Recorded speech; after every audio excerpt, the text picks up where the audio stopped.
So welcome to exam mentor Assam official. तो आज तुम्हारा वेट इज़ ओवर बिकॉज हम लेके आए हैं जो AUCT के प्रीवियस ईयर क्वेश्चंस। बहुत दिन से बता रहे हैं कि प्रीवियस ईयर क्वेश्चंस हम बनाने में लगे हैं। मतलब बेसिकली ये तुम्हारा ऑफिशियली मार्केट में अवेलेबल नहीं है। देखो यहाँ पे डिस्क्लेमर हमने लगा दिया है। और this is basically based on the memory the responses of the students that have prepared in the examination, और ये सब एक्यूरेट भी है। ठीक है, तो चलो कुछ क्वेश्चंस वगैरह दिखा देता हूँ कि कैसे सवाल आते हैं एग्जाम में। ये एकदम डिट्टो एग्जाम के सवाल है।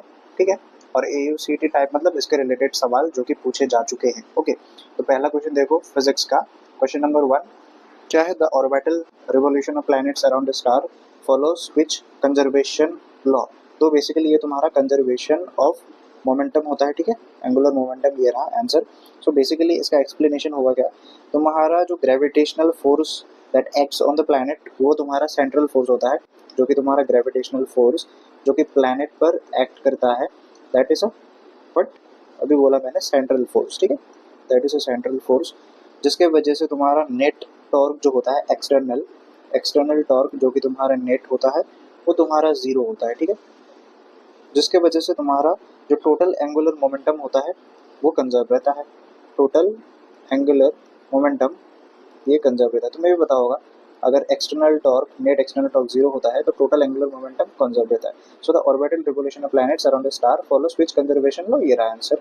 ऐसे टाइप के सवाल आ सकते हैं। ठीक है, सो क्वेश्चन नंबर 2 देख लो। Which of the following devices is typically employed to measure the local value of acceleration due to gravity in a physics lab. ऐसे सवाल तुम्हें बेसिक लग रहा होगा बट एग्जाम में तुम्हें इससे ऐसे सवाल पे कंफ्यूजन हो जाएगा। ठीक है, तो इसका आंसर क्या है, सिंपल, एकदम सिंपल पेंडुलम है। सो कौन से वाला फॉर्मूला यूज करते हो, 2 pi root over L by. देखो यहाँ पे थोड़ा सा टाइम पीरियड तुम कैसे निकालते हो, 2 pi root over L by G, इससे निकालते हो। तो local value of acceleration due to gravity in physics lab तुम किससे निकालते हो, सिंपल पेंडुलम से निकालते हो। ठीक है, सो नेक्स्ट क्वेश्चन पे जाते हैं। लेंजेस लॉ का सवाल है। Lenz's law serves as a direct manifestation of which fundamental conservation principle. ये सबको पता होता है लेंजेस लॉ के बारे में। ये कंजर्वेशन ऑफ एनर्जी होता है। तो अगर तुम्हें लॉ पता है, ठीक है, यहाँ पे कोई डेरिवेशन वगैरह नहीं है, कोई रॉकेट साइंस नहीं है, that is conservation of, sorry यहाँ पे मैंने गलत टिक कर दिया, कंजर्वेशन ऑफ एनर्जी बोला मैंने, ये कंजर्वेशन ऑफ एनर्जी है। सो क्वेश्चन नंबर 4 देखो। Pure unmodulated audio signals are not directly broadcast over long distances primarily because. So इसका रीजन तुम्हारा होता है the required transmitting antenna size would be impractically large. So ये सवाल आ सकते हैं। ठीक है, अगर तुम्हारा वो फंसाना चाहे कि थोड़ा सा आउट ऑफ एनसीईआरटी जाए तो ये सवाल तुम्हारा पूछा जा सकता है, तो तुम इसे याद रख सकते हो। ओके, तो ऐसे टाइप के सवाल है। देखो ये AUCT 2025 में आ चुका था। Proton electron have the same kinetic energy the de Broglie wavelength of electron is. तो इसको तुम्हें सॉल्व करना है। ठीक है, आ जाएगा, बहुत आसान है। तो ये रहा AUCT 2025 का। तो ऐसे देखो AUCT टाइप का सवाल है। AUCT 2025 जो सवाल है हमने यहाँ पे रखा है। ओके, तो मैंने कुछ फिजिक्स के तुम्हें दिखा दिया क्वेश्चंस। ओके, तो और दिखाओ क्या क्वेश्चन नंबर, चलो यही पे रखते हैं ना। चलो क्वेश्चन नंबर 13 को मैं दिखा देता हूँ। AUCT 2025 पे एक भी मैंने नहीं किया। According to the Gauss law for magnetism the net magnetic flux through a closed surface. सबको बताया था यार, जीरो होता है। क्या है ये जो सवाल है, मैंने वो जो 150 तुम्हारा से शॉर्ट क्वेश्चन है वहाँ पे भी कराया हुआ है। सो तुम्हारा क्या होता है, मैग्नेटिक मोनोपोल एक्सिस्ट नहीं करता है। यहाँ पे मैं लिखता हूँ जो कि तुम्हारा मैग्नेटिक मोनोपोल्स होता है, दे डू नॉट एक्सिस्ट, जिसके वजह से तुम्हारा close integration of B dot d A ये तुम्हारा जीरो हो जाएगा। ठीक है, खत्म। और एक लेता हूँ, चलो क्वेश्चन नंबर 12 को लेता हूँ। AUCT 2025 का सवाल है। If the acceleration of an object is zero its velocity time graph will be. सबको पता होता है यार, क्या है, it is a straight line parallel to the time axis. सबको पता है जीरो एक्सेलरेशन मतलब, देखो जीरो एक्सेलरेशन इसका मतलब क्या होता है, तुम्हारा कांस्टेंट वेलोसिटी, कांस्टेंट वेलोसिटी होता है ओवर टाइम, जिसके वजह से तुम्हारा straight line parallel to the time axis ये आ जाएगा ग्राफ। ओके, तो चलो अभी कुछ केमिस्ट्री के क्वेश्चंस दिखा देता हूँ कि कैसे सवाल आ चुका था। ये देखो क्वेश्चन नंबर 31 AUCT 2025 का सवाल है। An atom has 13 electrons in its M shell n is equals to 3, identify the chemical species. इसको कैसे तुम टैकल करोगे, बेसिकली तुम्हें सारे ऑप्शंस देखना होता है बट अभी मैं एक ऑप्शन को देखूंगा, जैसे क्रोमियम को देख लेते। चलो ठीक है, क्रोमियम का तुम्हारा हम देख लेते। एटॉमिक नंबर कितना होता है, Z तुम्हारा होता है कितना, 24 V सूरज चंद तिवारी VCR, मतलब ये तुम्हारा 24 हो जाएगा, ठीक है। तो Z तुम्हारा 24 है, तो इसका electronic configuration is 1s2 2s2 2p6 3s2 3p6 3d5 4s1। ये तुम्हें पता होगा ना, ये वो थोड़ा सा लोचा आ जाता है। तो बोला क्या है, एम शेल मतलब n equals to 3 n equals to 3 n equals to 3 ये रहा, ठीक है। n इक्वल्स टू 3 में 13 इलेक्ट्रॉन्स किसके होते हैं, तो चलो काउंट करते हैं। 5 6 5 11 12 13, देखो ये रहा आंसर, क्रोमियम। तो ऐसे ही टाइप के सवाल है, ठीक है। और एक दिखा देता हूँ, जैसे कि तुम्हारा क्वेश्चन नंबर 33 देख लो। इन अ shell corresponding to n equals to 3, how many orbitals are associated with a subshell having the azimuthal quantum number l equals to 3? So l equals to 3, इसका मतलब क्या है तुम्हारा एफ सबशेल, ठीक है, एफ सबशेल है। और जो तुम्हारा number of orbitals is given by it is given by 2l plus 1, ठीक है। सो 2 इंटू 3 करोगे प्लस 1, मतलब तुम्हारा आता है 7 हो गया आंसर, ठीक है। उसके बाद हम कुछ बॉटनी के क्वेश्चंस देख लेते हैं, जैसे क्वेश्चन नंबर 62 ये रहा बॉटनी के कुछ। ये AUCD टाइप है, मतलब देखो ये डिलीटेड पोर्शन से सवाल था, मतलब ऐसे टाइप के सवाल पूछे जाते हैं।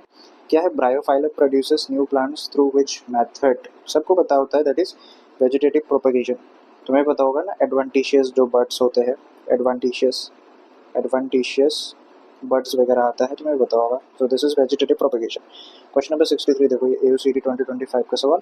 Gymnosperms lack fruit because they do not have what they do not have ovary wall. सबको पता है जिम्नोस्पर्म्स ये तुम्हारा नेकेड सीड्स है, ठीक है। This are your naked seeds. Reason क्या है, because they lack an enclosing ovary, ठीक है, they lack an enclosing ovary, जिसके वजह से they are called as naked seeds. So इसका आंसर हो जाएगा तुम्हारा ओवरी वाल। और एक क्वेश्चन देखते हैं चलो। The name of a plant family typically ends with a suffix. ये क्वेश्चन AUCD 2025 का सवाल देखो। सो इट एंड्स विद एशी, ठीक है, एशी। For example सोलेनेशी, फबेसी।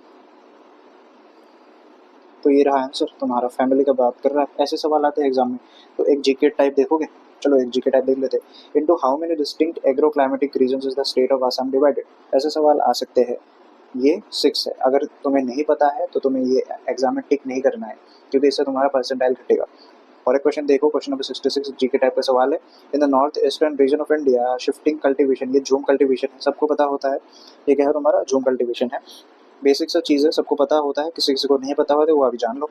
So question number 67 देखो, what is the full form of the extension centre known as the KVK। ये अच्छा सवाल है, KVK ये तुम्हारा है कृषि विज्ञान केंद्र, कृषि विज्ञान केंद्र, जान लो अभी। ब्लू रिवोल्यूशन, ये जीके टाइप का क्वेश्चन है। ब्लू रिवोल्यूशन किसके साथ एसोसिएटेड है, फिश एक्वाकल्चर, खत्म। उसके बाद कुछ तुम्हारा जोलॉजी का देख लेते हैं, ठीक है। क्वेश्चन नंबर बहुत नीचे होगा, 100 एंड कुछ क्या होता है 14, ठीक हो। सो ये 2025 का सवाल था। What is the anticodon for the initiation of protein synthesis typically corresponding to the start codon AUG। तो कॉम्प्लीमेंट्री बेस पेयरिंग क्या होता है तुम्हारा, ए तुम्हारा यू के साथ, यू तुम्हारा ए के साथ, जी तुम्हारा सी के साथ। तो इसके हिसाब से तुम्हारा क्या होता है आंसर, UAC, ये रहा आंसर। एंटीकोडोन क्या हो जाएगा इसका, UAC। और एक देखो 2025 का सवाल, the geometric representation of the age structure of a population is known as. NCERT का सवाल है, क्या है तुम्हारा, एज पिरामिड कहते हैं। उसके बाद और एक देख लो 2025 का सवाल, which of the following organism reproduces sexually only once in its life time. कौन सा होगा, बनाना। क्यों, ये तुम्हारा है मोनोकार्पिक प्लांट, मोनोकार्पिक प्लांट, ठीक है। एलेंस रूल के ऊपर क्वेश्चन है एक देखो। एलेंस rule states that mammals from colder climate generally have, ये तुम्हारा एनसीईआरटी का ही है। तो ये तुम्हारा हो जाएगा shorter air and shorter limbs. अभी तुम एलेंस रूल पढ़ रहे हो, लेकिन अब जब तुम फिजियोलॉजी वगैरह पढ़ोगे वेटनरी में, बहुत सारे रूल्स है, ग्लोबर्स रूल बहुत सारे हैं, ठीक है, बहुत सारे रूल्स हो गए, ये सब एडेप्टेशंस के रूल है। तो अभी तुम्हें सिर्फ एलेंस रूल मिला है, that is shorter ear and shorter limbs. Reason यही है हिट लॉस वगैरह घटाने के लिए। ये AUCD टाइप का क्वेश्चन है, आ सकते हैं सवाल, ओके।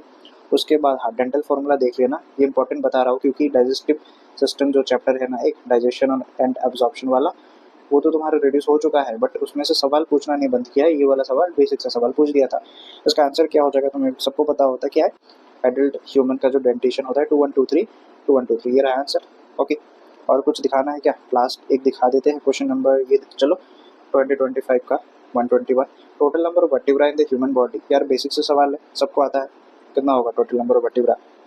हाँ, तुम्हारा सर्वाइकल देखो, सर्वाइकल 7 होता है, थोरैसिक 12 होता है, लंबार 5 होता है, और सैक्रम तुम्हारा एक ही होता है क्योंकि वो 5 से फ्यूज होता है, ठीक है। ऑक्सीजन भी एक होता है। कितना होता है टोटल तुम्हारा?